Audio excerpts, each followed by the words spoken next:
record, that first album was really honestly an accident, you know. We didn't know what we were doing at that time. I certainly didn't even know I learned how to write in bar structure during the creation of that album. Tony G, who was and is, you know, to me one of the most slept on producers in hip hop, he was the one who taught me how to write in bar form and in bar structure. So we really didn't know what we were doing. We were just making recording songs, and as we went along, you know, we took the Delicious Vinyl deal, we parlayed it into a deal at Capitol Records, and that's when that Escape from Havana album started to get built. A lot of the tracks were just about how I was feeling at that time. You know, whatever I was going through at that time, like the song Mentirosa, it was about a female that I was dealing with at that time that, you know, got very wild, very out of control, and just something that was ended up being a bad energy for me, where I was trying to go, you know, with the music, and at that time. And then songs like, you know, Rap Guanco or Rhyme Fighter, joints like that produced by the Dust Brothers and Tony G. We just started accumulating them, and then DJ Muggs came in and he did the River Cubanos track, and you know, that's when we really started to break bread with each other as a family, you know. And then it just so happened that, you know, everything just kind of came together, and just the sun, moon, and stars all seemed to be aligned for me at that time. And I mean, they still very much are, but to a different extent, you know. At that time, you know, the music business was very different. We didn't have social media, we didn't have cell phones, and we didn't have emails, and all of these things that have turned into now. But what I remember mostly about the recording process was we had a lot of fun. You know, we even had to beat some people down out in front of the Delicious Vinyl studio.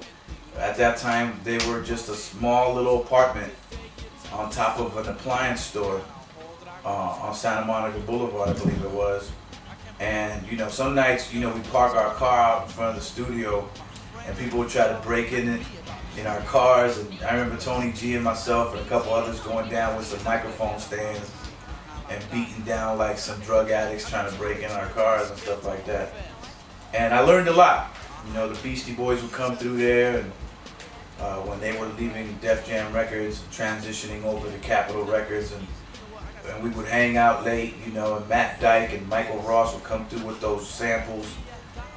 They had a great collection of albums to go through for every sample, for every artist. And what I remember most was just putting songs together as best we could, you know, and as creative as we could at that time. Is what ran through my mind, so I said, let's go out tonight. I don't listen to nobody, to be honest with you.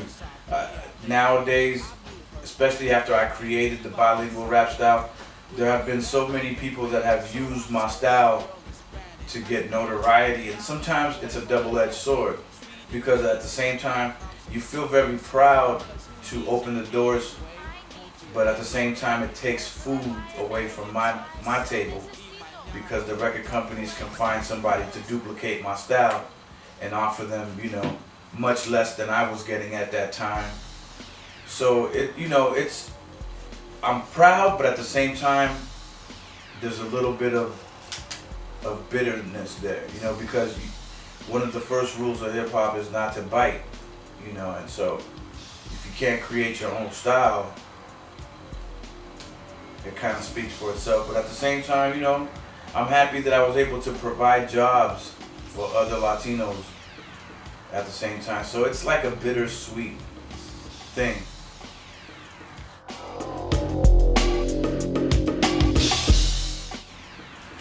Current status of our friendship and brotherhood, and it's a family, and so you know, everything is cool. If I see B Real and Muggs and them, my brother and I, we haven't talked about doing another album since the Reyes Brothers album.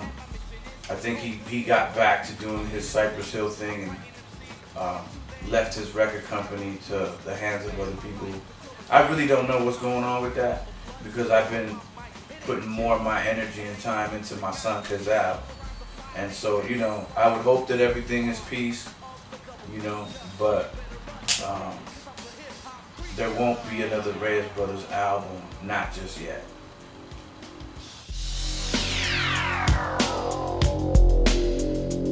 I make Jekyll and Hyde seem like Hansel and Gretel.